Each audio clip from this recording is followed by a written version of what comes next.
Messages to Young People. Chapter 48. True Education.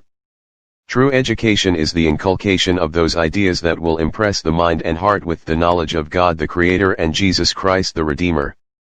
Such an education will renew the mind and transform the character.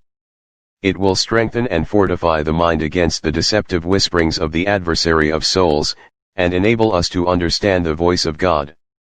It will fit the learned to become a co-worker with Christ. If our youth gain this knowledge, they will be able to gain all the rest that is essential, but if not, all the knowledge they may acquire from the world will not place them in the ranks of the Lord. They may gather all the knowledge that books can give, and yet be ignorant of the first principles of that righteousness which could give them a character approved of God. Those who are seeking to acquire knowledge in the schools of earth should remember that another school also claims them as students, the school of Christ. From this school the students are never graduated. Among the pupils are both old and young. Those who give heed to the instructions of the divine teacher are constantly gaining more wisdom and nobility of soul, and thus they are prepared to enter that higher school, where advancement will continue throughout eternity. Infinite wisdom sets before us the great lessons of life, the lessons of duty and happiness. These are often hard to learn, but without them we can make no real progress.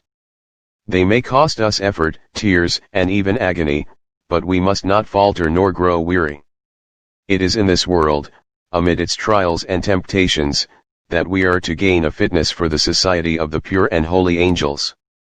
Those who become so absorbed in less important studies that they cease to learn in the school of Christ, are meeting with infinite loss.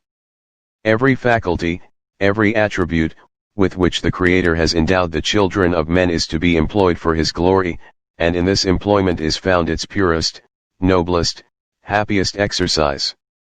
The principles of heaven should be made paramount in the life, and every advance step taken in the acquirement of knowledge or in the culture of the intellect should be a step toward the assimilation of the human to the divine. Fundamentals of Christian Education, 543, 544. The essential in education. The most essential education for our youth today to gain, and that which will fit them for the higher grades of the school above, is an education that will teach them how to reveal the will of God to the world. The Review and Herald, October 24, 1907.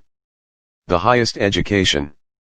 Those who give themselves to learn the way and will of God are receiving the highest education that it is possible for mortals to receive. They are building their experience, not on the sophistries of the world, but upon principles that are eternal. Counsels to Parents, Teachers, and Students, 36.